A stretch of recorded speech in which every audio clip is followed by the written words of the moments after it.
Are you a warrior? Mahilig ko ba tayo mag-alala ng problema? Do you worry sometimes that you are not worried? May mga ganong tao. What do you worry about? Ang pag-aaral natin isang dapat paulit-ulitin dahil patuloy na nalilimutan kumisang i-apply ng buong buo. For the nth time, do not worry. Salamat Ama dahil maaari kaming mapayapa, mapanatag dahil kayo ang aming Diyos. Sa sandaling ito, payapain niyo po kami, turuan at palakasin niyo aming katawan, isip para lalo naming maunawa ang mensahe ninyo. Father, we ask you to be our speaker, be our preacher. We want to hear only your voice. Use your servant only as your instrument. At nawa sa paalala nyo, pagtuturo Panginoon, mahango ang marami sa amin sa mga di naman kailangang mga pag-alala. Maturuan kami upang ano ang dapat namin gawin para mabawasan o mawala ang mga pag-iisip ng mga nakakatakot, nakakalungkot, at nawa ang inyong pag-ibig maghari sa aming buhay. Sit on your throne of power, dispense blessing to your people, lift up only your name. We ask you, Father, to speak to your people in power, in majesty, to the point that we can get healed, empowered. Father, we thank you. We honor you in the name of your Son, Jesus. May mga tao kung minsan, sila sabi, alam niyo po, nag-aalala ako. Bakit? Kasi po hindi ako nag-aalala. Di ba nakaka-worry that I am not even worrying about anything? So hindi na nga nag-worry, hindi pinag-worry pa ang hindi niya nag-aalala. Maraming turo ang Panginoon tungkol dito at isa na yung lagi nating gustong sariwain from Matthew chapter 6, 25 to 26. I tell you not to worry about your life. Don't worry about having something to eat, drink, or wear. Isn't life more than food or clothing? Look at the birds in the sky. They don't plant or harvest. They don't even store grains in barns. Yet your Father in heaven takes care of them. Aren't you worth more than birds? Sa simula pa lang, paulit-ulit nating sinasariwa ang ganitong mga turo ng Panginoon dahil talagang laging kailangan ng tao. Sabi niya, di ba sinabi ko na sa kanyang huwag kayong maging masyadong mapag-isip, masyadong problema, masyadong mag-alala? Huwag kayong mag-alala tungkol sa inyong kakainin o inumin o isusuot dahil higit naman dyan ang kahulugan ng buhay. Hindi kayo binigyan ng buhay para lang kumain at uminom at magbihis at hindi lang yan dapat ang concern ng buhay. Masdan nyo ang mga ibon sa himpapawirin, hindi sila nagtatanim, hindi sila nag-aani, wala silang agriculture, pero pinapakain sila ng Ama sa Langit. May paraan para sila mapakain. Hindi naman sila nag-iipon ng mga grains, ng mga seeds, ng mga pagkain nila, pero tulad nyo rin na maalalahanin, sila'y buhay kahit hindi sila laging nag-aalala. Higit naman kaysa ibon ang halaga ninyo sa Ama. So Jesus addresses a most common concern, which is worry about basic needs. Of course, this kind of worry involves a major sector of society, very especially the underprivileged, those who don't have enough income, the poor, for instance. Pero hindi lang naman sa mga maralita ang pag-aalala. Because there are people who still worry though they are rich. Marami na silang kakainin at buong buhay man na ipag-impok na, marami silang damit, marami silang iinumin, pero nag-aalala pa rin. Some people, in fact, whom God bless with wealth, power, and fame could even be worse warriors. Mas malala pa kami sa mag-alala yung mga taong mapera, may kapangyarihan, kilala, o sikat. Kinatatakot nila na mawala o mabawasan ang kanilang kayamanan, mabawasan o mawala ang kanilang pagiging sikat o ang kanilang kapangyarihan. Samantalang may pinangalat naman sila, hindi naman nila laging hawak na yung mga katangian at kalakasan na yon, para bang hindi na sila mabubuhay pag wala yun o pag nawala o nabawasan. Napatunayan na nila kung paano naging mabuti ang Diyos sa kanila at itutuloy na lang nila o may maintain o kaya ay dahan-dahan nilang bibitawan dahil hindi naman habang panahon ikaw ang may hawak sa corona, hindi ikaw ang may hawak sa tropeo, hindi ikaw may hawak sa starring roles kung artista ka, hindi laging ikaw ang chief executive, hindi laging ikaw ang bida. Pero merong, pag nakatikim na noon ay ayaw na nilang bitawan, nagkakaroon tuloy sila ng mga mabibigat na dalahin sa buhay. Nani ayaw malang luwag-luwagan ang kapit para makarelax sila. At sabi ng Panginoon sa ganitong uri ng mga pag-alala, don't worry about life. Don't worry about basic needs. Very clearly, the Lord is trying to emphasize that life is a gift to be enjoyed, not a problem to be solved. That it should not be worried about, it should be enjoyed to the fullest. Sabi niya sa John 10:10, I came that you might have life and have it abundantly, have it to the fullest. Life is meant to be lived fully, not to be problematized.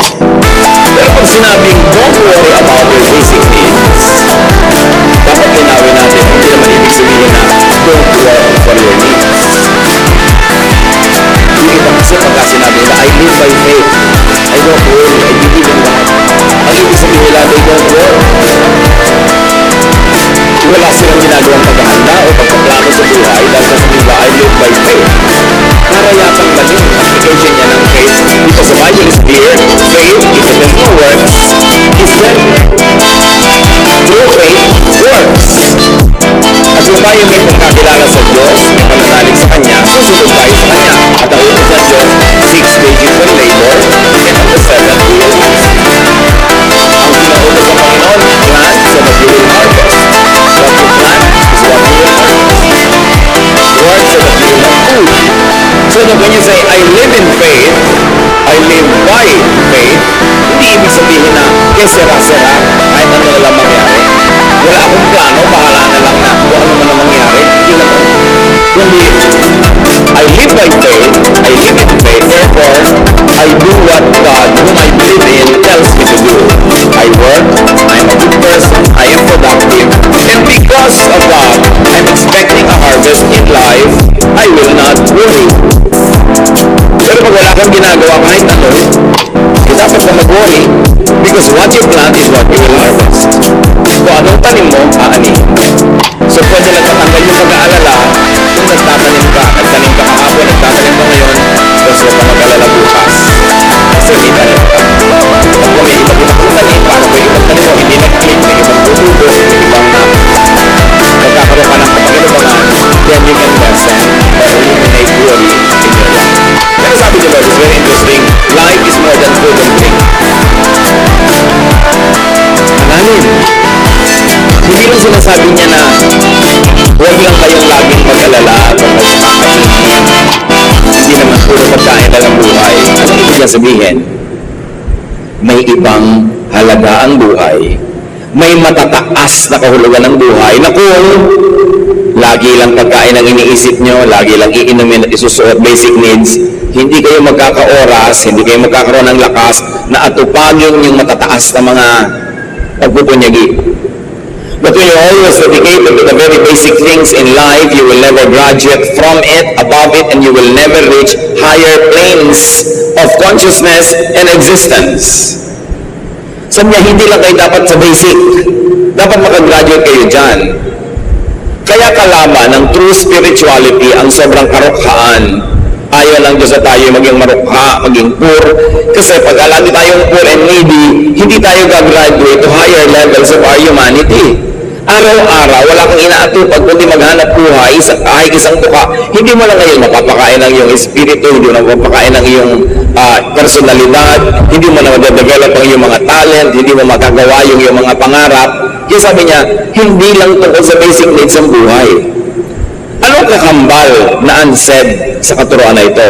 Kung ayaw mong lagi nag-aalala ka sa basic needs mo, kailangan sa tamang panahon, gawin mo ang dapat, magtanim ka, magtrabaho ka, magsikap ka, at nang umani ka sa iyong mga ginagawang ito, at pag umaani ka na noon, makakapunta ka sa mas mataas na uri ng pamumuhay. You will be able to refine your talents, you will be able to fine-tune your calling from God, you'll be able to refine your gifts and do finer things in life. Sabi niya, hindi lang dapat sa pagkukumahog sa paghahanap buhay ang tao. Naghahanap buhay ka para ka lang may kabuhay, at pag may buhay ka na, Doon mo ngayon makita yung full life, the fuller meaning of life. Meron kasi mga tao, ang tingin nila sa living by faith and living by believing in God is by not doing anything. Hahayaan na lang nila umulan ng pera, umulan ng gamot, umulan ng kailangan nila sa buhay na hindi naman nangyayari. So you want to worry less, especially later in your life, do what is right habang may panahon. Kaya niya sinasabi sa Proverbs 31 na this woman who is very good in making money, she can laugh at the days to come. She is not worried about the future. She is not thinking about what to eat, drink, or wear kasi nagsikap na siya habang maaga at umaani na siya ng bunga ng kanyang labor. So do not worry, primarily because the giving of provisions is God's role. Hindi main concern ng tao kung paano siya tatanggap ng pagpapala. The role and concern of people is to obey God. And when you obey God, you are placed in the center of God's blessings, then you don't have to worry about such things. And of course, one of the meanings of obeying God is to work on time and to work enough. So be more concerned about obeying God, especially in being productive, then you don't have to worry about the basic things. Now, you worry if you are not obeying God.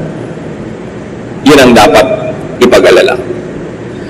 At lalo na sa pag hindi mo pagsunod sa Diyos, sa tahasang pagsuway sa Kanya ay parang umaasenso ka pa, gumaganda ang mga pangyayari, mas mag-worry ka kasi hindi ganun ang ipinahayag ng Panginoon na katotohanan. So may balik, may ganti, may ani pag gumagawa tayo ng mali. Matthew 6:27 to 30. Dagdag pa ng Panginoong Jesus sa pag-alala, can worry make you live longer? Why worry about clothes? Look how the wildflowers grow. They don't work hard to make their clothes. But I tell you that Solomon, with all his wealth, wasn't as well clothed as one of them. God gives such beauty to everything that grows in the fields, even though it is here today and thrown into a fire tomorrow. He will surely do even more for you. Why do you have such little faith? Maraming kausap ang Panginoon nung itinuturo niya ito at sinasabi niya, mapapahaba ba naman ang buhay niyo ng inyong mga pag-aalala? Bakit sobra kayong lagi na lang nag-iisip tungkol sa isusuot? Tingnan niyo pati ang mga damo, ang mga bulaklak sa parang. Hindi sila nag-iisip ng ganyang mga bagay, pero binibihisa sila ng Diyos ng magagandang mga kulay, magandang mga texture, na kahit sa kayamanan ni Solomon, hindi siya nakapagbihis, higit sa ganda ng mga bulaklak sa parang. Kung ang mga damo ay binibihisan ng Panginoon ng maganda, sa matalang buhay sila ngayon, bukas hindi na sila buhay, kayo pa kaya ng mga tao na mahalaga sa Diyos. So niya, bakit kakatiting ang inyong pananalig? Bakit kayo liliit ng inyong pananampalataya? Here Jesus says the truth about what He has been saying. It is useless to worry. May historical context ang sinasabi na ito ng Panginoon sa pag-aalala sa damit. Kasi nung araw sobrang maraming mahirap. At ang lingid sa kalaman ng maraming tao noong unang panahon walang maisuot na damit. Mayayaman lang ang may damit. Yung mga hindi mayayaman, halos gapak-gapak na sira-sira na yung mga damit nila. Sa katunayan, nung minsan ang inyong lingkod dumalaw sa ating mga missions sa Mindanao, may mga katutubong mamanwa na dinalaw tayo. Nung dumating ako, nagtago lahat. Alam mo kung bakit sila nagtago, ayaw humarap? Mga walang damit. Wala silang naisuot na damit. Kaya kung minsan tayo, titingin ka sa cabinet, nag-iisip ka kung anong coordinates ang gagawin mo, anong isusuot mo, ang tagal-tagal mo mamimili, hindi ka mapakali. Think of these people who don't even have anything to wear. And I saw them, they were hiding behind mga poste, mga maliliit na halaman, kasi walang suot. Nung dinalaw ko sa ating relocation village. So hindi malayo na ganoon din ang maraming tao nung panahon ni Jesus. Kaya lagi sila nag-aalala tungkol sa damit. Pero sabi pa rin ni Lord, nevertheless, sabi niya, hindi lang naman kasi dapat yan ang inaalala sa buhay, may iba pa. Dapat gumraduate kayo sa ganyang level ng pangangailangan. Magsikap kayo. Be faithful in obeying God, work and plan, so you go beyond basic needs and you can develop your higher level of humanity. At sabi niya, sa pag-aalala, wala kayong mapapala. Kung gusto ninyong iayos sa inyong buhay, huwag pag-aalala ang gawin nyo. Do something positive. Plan, work. Pero ang pag-aalala, nakatingin ka sa malayo, nakatulala ka, walang magagawang mabuti sa iyo yan. Hindi niyan pahabain lang yung buhay, paiiksiin pa.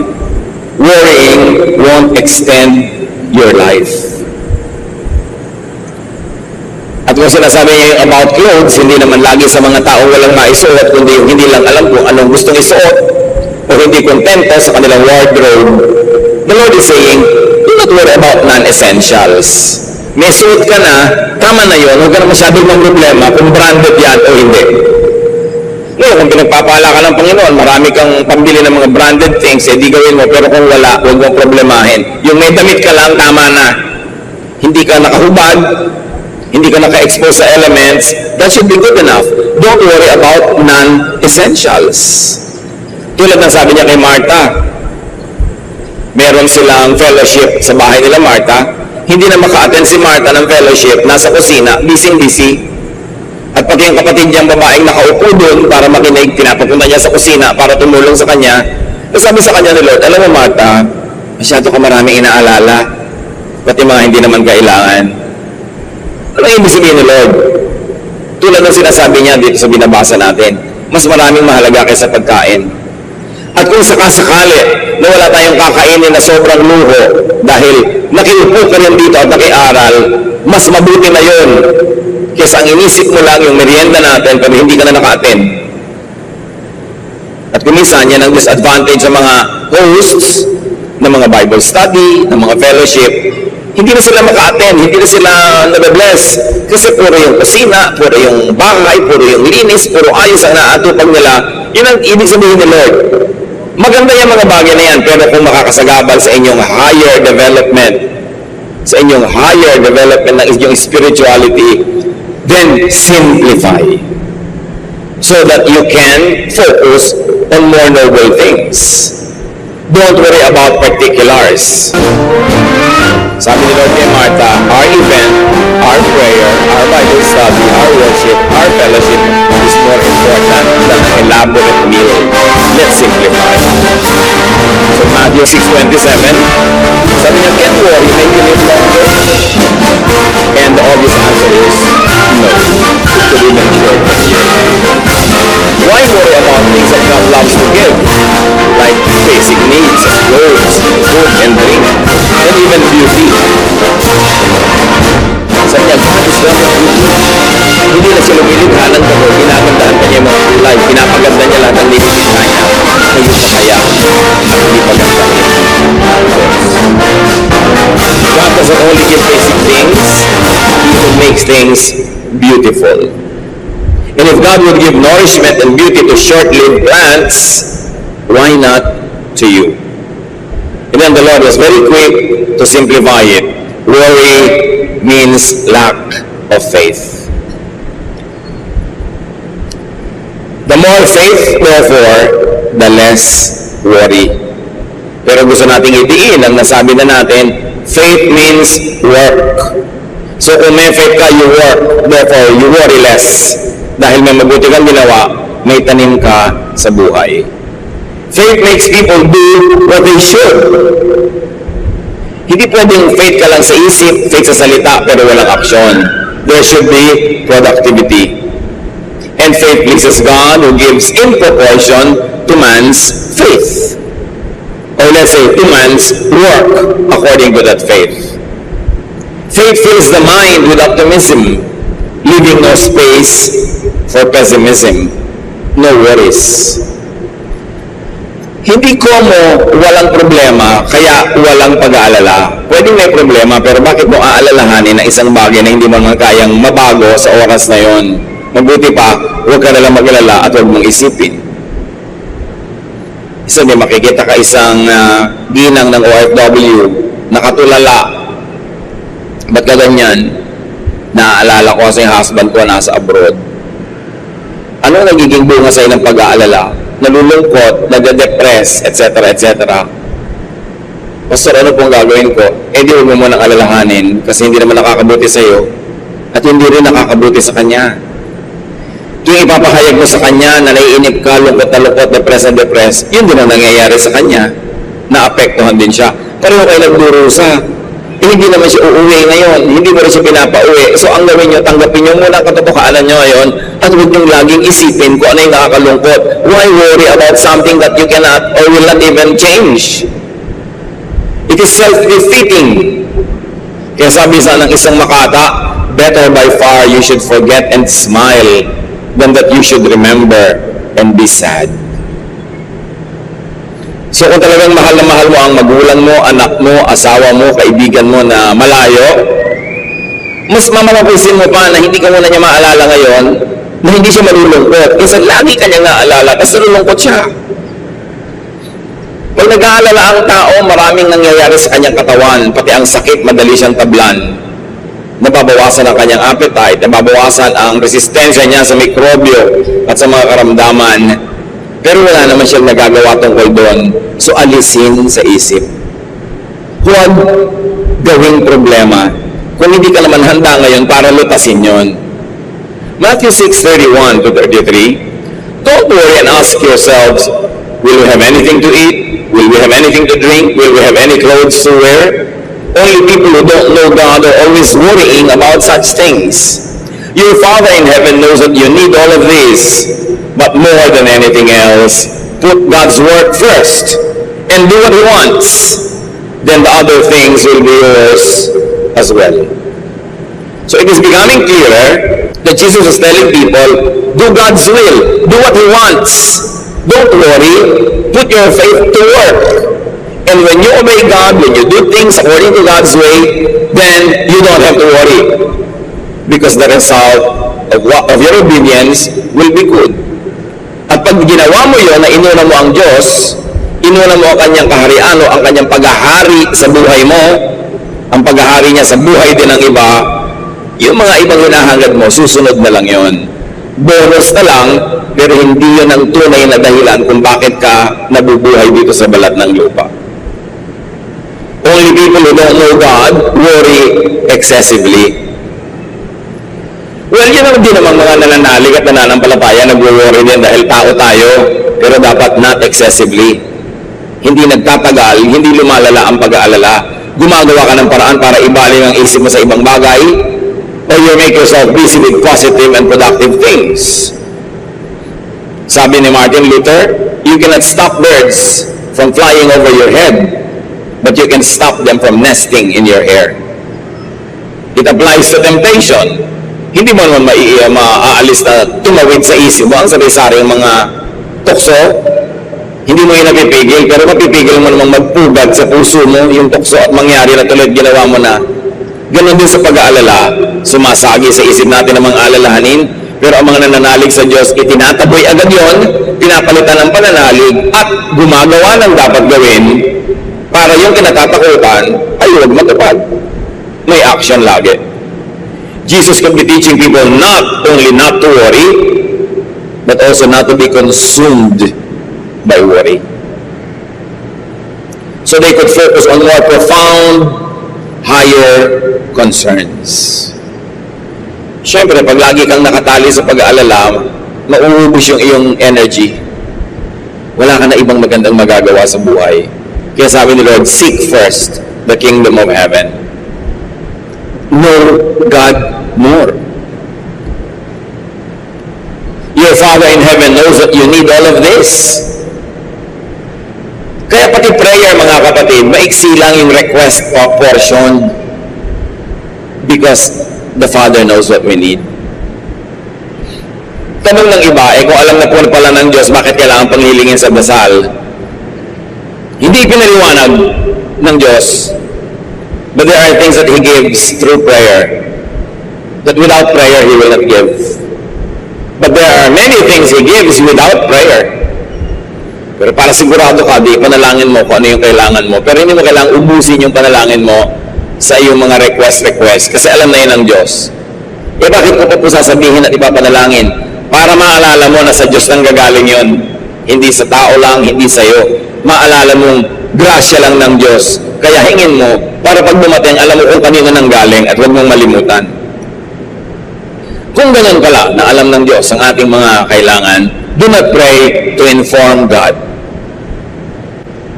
Do not think that God is unaware of your needs. Diyos ko, nasa ospital po ngayon ang nanay ko. So, sabi ng Diyos, alam ko. O-operahan po siya bukas, mas alam ko. Kailangan po niya ng alam ko. Yung alam na ng Diyos, ba't mo sinasabi? So, ano ba talagang kailangan mo? Ilingin mo na lang yon. But do not pray to inform God. Minsan yung mga leader ng mga group prayer, lalo public, yung prayer nila, ang kausap na tao eh.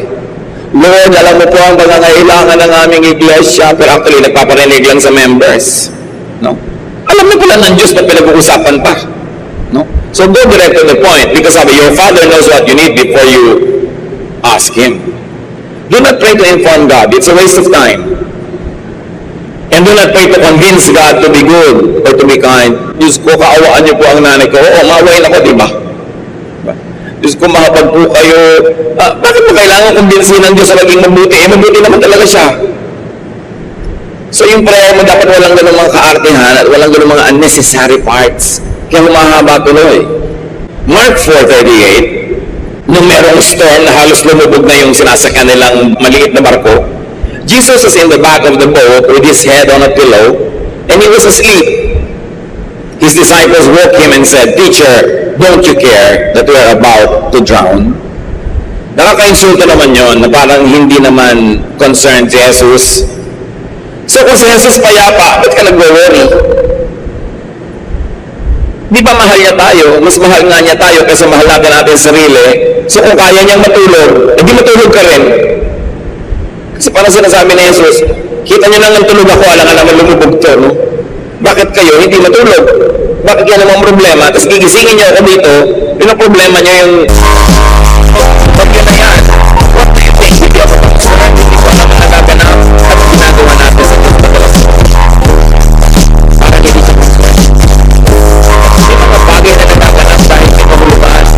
Tapos lagi kang mag-alala, manahimik ka, basahin mo yung kahulugan para hindi masayang yung event. Kasi kung minsan, nangyari na yung event, mahirap, masakit. Yung sabay tayong message, kung hindi mo pinag-isipan na wala kang ginawa na pagreklamo, uulitin yung event. Hindi mo pa rin naintindihan kasi reklamo pa rin. Huwag uulitin. Kaya marami na yung pamihirap na ulit-ulit. Kasi hindi natin napupunta yung lesson. Parang yung nabuhabat sa school. Tuturuan, mag-i-exam bagsak. Tuturuan, mag-i-exam bagsak. E di repeat. Uulit na naman, hindi pa rin nalaman yung dapat malaman, e di repeat. Yung ibang kaklase, 4th year na siya, 2nd year pa lang. Kasi, hindi niya na ipinapasa. Hindi nalalaman yung dapat malaman. Sa buhay ko ng mga kapatid, maraming mahirap na nangyayari. Kasi may lesson dapat natutunan. Pag natutunan ko, move on na to the next lesson. Kung habang hindi mo yun natutunan, nagpapaulit-ulit na. Kaya mga tao, bakit ulit-ulit ang problema ko sa buhay? Ulit-ulit pa rin hindi natututo sa problema mo. Kaya ulit-ulit eh, hindi mo pwedeng pumasa. Dahil, hindi mo nalaman. Kaya maganda mga kapatid, kahit nahihirap ako. Pero pag-aalala mo namin, kita mo niya sa sarili, ano ang lesson ng nangyayari ito? Anong ginawa kong mali na dapat ito na gawin ulit? Kung ano ang dapat ginawa kong tama, hindi ko ginawa. Kung hindi ko ginawa ng buo, yan may kulang yung blessing. Yan ang problema. Kung Eureka, I found it, I realized it. Ito na yung lecture ng langit. Kasi natutunan na. So pag puro worry ang inatupag, hindi ka magkakaroon ng tamang pansin na maiuukol sa lesson ng buhay. And about prayer also, do not pray to change God's mind. Focus on knowing God's will and on obeying God instead of convincing God to change His mind. Mas madaling iayon ang kalooban natin sa kalooban ng Diyos Kaya palitan pa natin yung kalooban niya para bumagay sa gusto nating mangyari. Sa patuloy ng Panginoon, Matthew 6:34, don't worry about tomorrow. It will take care of itself. You have enough to worry about today. Gaano sa ating karami ang tatamaan ng turong ito, don't worry about tomorrow. It will take care of itself. Bakit yan itinuturo ng Panginoon? Because most worries are imagined. Karamihan sa ating inaalala ay bunga lang ng ating imahinasyon, ng ating malilikot ng mga guni-guni. Gaano karami sa ipinag-alala nyo noon ang natupad? Konti. Most of thoughts about the future are only imagined. And they're imagined only based on what you already know. And what you know now is limited. The less one thinks about the future, the less imagination, the less self-manufactured fears, the better for people. Do not fast forward your needs, your wants, your worries. Yun ang sinasabi ni Lord. The blessings for today are enough for the needs of today. You worry because you're thinking about the needs of tomorrow, eh hindi mo pahawak yung blessings for tomorrow. So hinahati mo ngayon yung blessings na dapat for today's needs, sa today's needs at tomorrow's needs, nagiging kulang tuloy pareho. Do not imagine bad and scary scenarios. Most worries are really based on imagination. Kaya mahalaga yung mind control, kontrolin mo sarili mo. Sabi sa Romans, be changed by the renewing of your mind. Gusto mong mabago ang blood pressure mo, mabago ang kalusugan, mabago ang sitwasyon, baguhin mo yung pag-iisip. Kasi kung paano ka mag-isip, sumusunod ang iyong katawan. And there are scientific evidences that show that the cells of the body obey the brain up to a great point. So pwedeng ang sarili mong isip ang sumira sa iyong katawan, sa iyong kalusugan, dahil sa mga pinag-iisip. Sabi ng Colossians 3:2, think about what is up there, not about what is here on earth. So think about God's solutions, not your worries. Think about God's provisions, not your wants. There is no want or need of yours that is bigger than God's capacity to provide. There is no problem that humans can invent or face bigger than God. So kung mag-i-imagine tayo mga kapatid, mag-iisip din lang sa mga mahilig mag-isip, ba't yun na lang natin isipin ang kadakilaan ng Diyos? Kanyang kabutihan, kanyang kabaitan, para mapayapa tayo. What is counterproductive about worrying about the future? Ano nga ba ang hindi maganda pagka ikay laging nag-iisip ng tungkol sa future? Pag nag-iisip tayo lahat ng problema sa future, yung mind natin, nagpupunta na doon, nauuna. Pero naiiwan ang ating katawan, nasa present ang katawan. Problema yon. Kasi nagiging aware ka of the problem, pero wala ka naman magawa tungkol doon dahil wala ka pa ron. Kaya siya counterproductive. Kaya may kasabihan, cross the bridge when you get there. Wala ka pa sa bridge, pinaproblema mo na kung paano mo tatawirin. Eh, hindi mo naman nakikita yung bridge. Meron at merong paraan para tawirin yon, pero habang wala ka pa doon, hindi mo pa nakikita yon.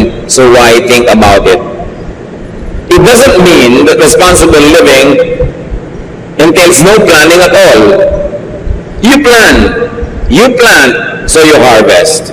Pero meron ka na ngayong general preparation for it. But the detail will come only when you are there. So don't think about the details before you get there. What is important is you are equipped, you have made your preparations, you have saved, just in case, you have planted, may mabubunot ka sa oras ng pangangailangan. Better not think of things that you could not change at the moment.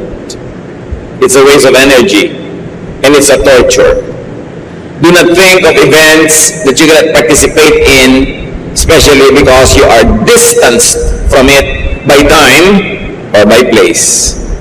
You can't change anything in the past because it's already happened.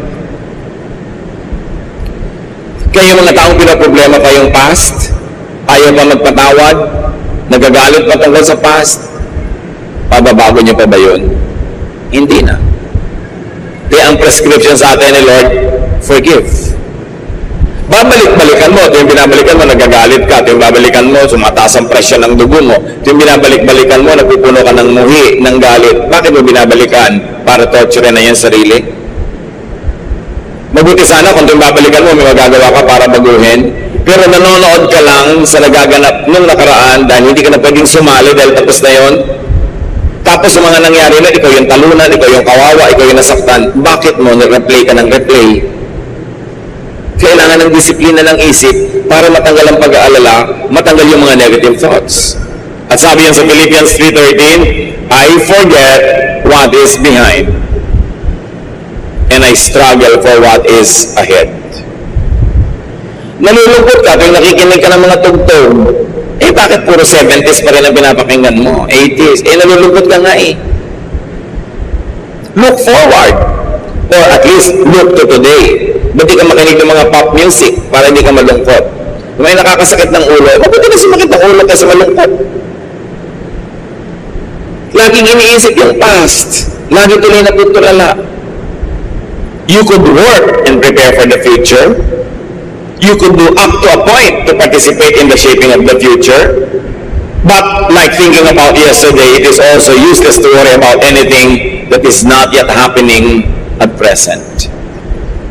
Bakit lang mag-aalala ng bagay na hindi pa nangyayari? Hindi ka rin makakapunta doon hanggang hindi ka dumadating in real time. Ba't hindi madala katupagin yung nangyayari ngayon dito mismo? Lasapin ang dapat lasapin, enjoy ang dapat ma-enjoy. Kalimutan na yung nakaraan, lalo't pangit. At huwag isipin yung future, lalo't nakakatakot. Live for today.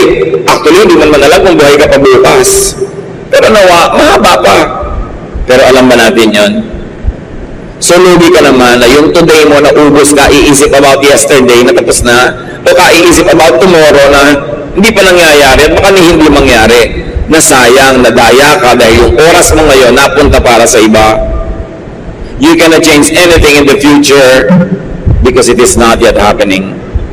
And besides, as we have said, most of what we imagine never get to happen.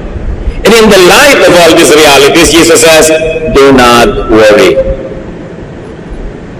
Gaano naman kahirap maintindihan na do not worry. Huwag mo na lang isipin. Do what you could, but do not worry about what you couldn't. After all, life takes care of life. Life finds a way. Sabi nga ng isang pelikula, meron mga sobrang mag-worry. Parang sa palagay nila hindi naaandar yung bahay nila pag wala sila ron. May mga nanay na aalis ka, may business trip o may bakasyon, pero walang ginawa kundi nag-worry pa ito kasi nangyayari ito sa bahay nila. Meron nag-worry kung ano nangyayari sa kanyang negosyo pag wala siya, pero wala naman siyang magawa dahil wala naman talaga siya. Yung bakasyon niya tuloy, hindi niya na-enjoy. Yung ginawa niya, hindi niya nagawa. Dahil hati siya, nandun siya sa kanyang tunay na kalagayan at nandun siya sa gusto niyang puntahan na wala naman talaga siya doon in reality. But they're always worrying. Sino sa inyo ang nakapag-participate na sa pagpapaandar ng bansang Russia? Napakatandang bansa yan. Wala naman ni isa sa atin. Sino sa atin ang nagtatag ng Estados Unidos? Sino sa atin ang nagpapaandar, halimbawa, ng mga airport ng Amerika? Wala sa atin. Pero hindi nyo ba napansin, umaandar din sila lahat. Kahit hindi tayo kasali. So pati mga buhay ng mga mahal natin, mga kumpanya natin, mga kakilala, aandar din yun. Huwag kayong mag-alala, huwag kayong laging sumali. Baka nga nakakasakal na tayo sa sobrang natin pagsali at pag-aalala. Dapat natin pagtiwalaan ng kapwa natin na may ibang paraan ng paggawa ng isang bagay, hindi lang yung paraan natin, na pag hindi na natin paraan ng umiral, mali na lahat.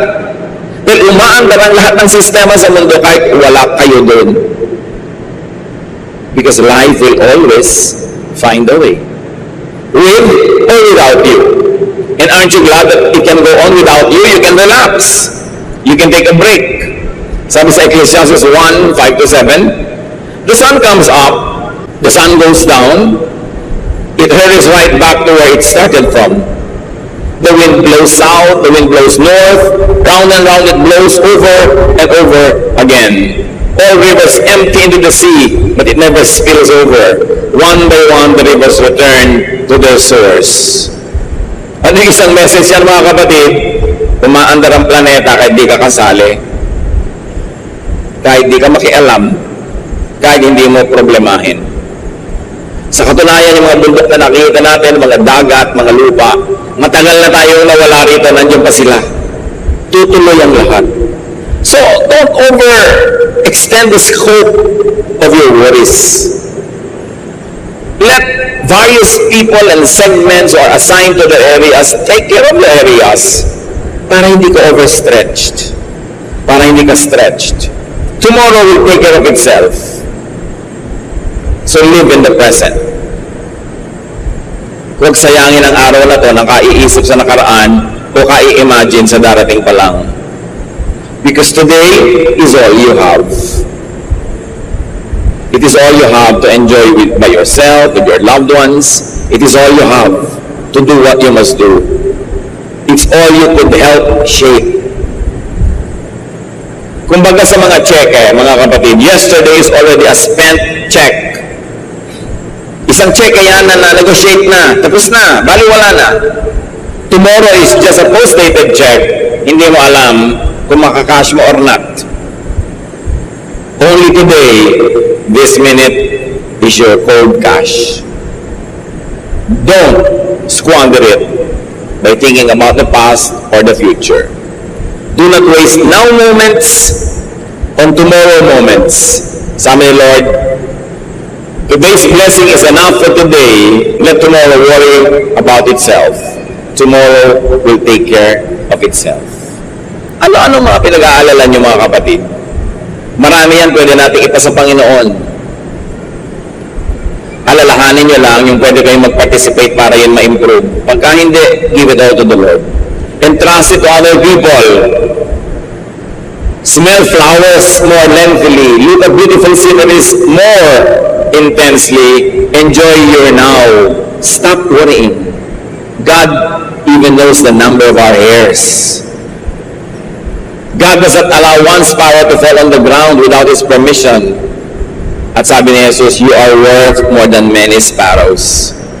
God cares for you. God loves you. God has already equipped you to do many good things. Just get busy in faithfully doing good things and let God take care of the rest. Ama namin, turuan niyo kami na maging marunong mapili kung anong dapat gawin at hindi dapat. Na magawa namin yung naka-assign talaga sa amin, yung equipped kami para gawin at dapat namin gawin. At pagkatapos mag-relax na kami about other things that are assigned to other people, and especially things that are in your hands, O God. Give us the wisdom to know the difference, when to act and when not to act. When to be concerned and when not to be concerned. It takes wisdom coming from you to know the difference. Do not permit us to be deceived, O God. We want to be free from needless worry, and at the same time, we like to be responsible people. So, turuan niyo po kami kung paano titimplahin ito sa aming buhay. Meanwhile, ipaalala niyo sa amin kung kami ay over-worriers. Teach us to relax in your presence. Teach us to be restful. Pagbulay-bulayan natin, mga kapatid, ang mga personal na mensahe nito para sa ating buhay. At tawa ang buhay na ibigay ng Panginoon, matamasa natin in its full glory, in its beauty, in its delicious flavor, without having to worry needlessly. Dear God, as your people sit still and become silent before you, ipakita nyo sa amin kung anong area of our lives ang sobra kami nagwo-worry, and let your assurance, let your love be our strength. Let's spend some time in silent prayer.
Thank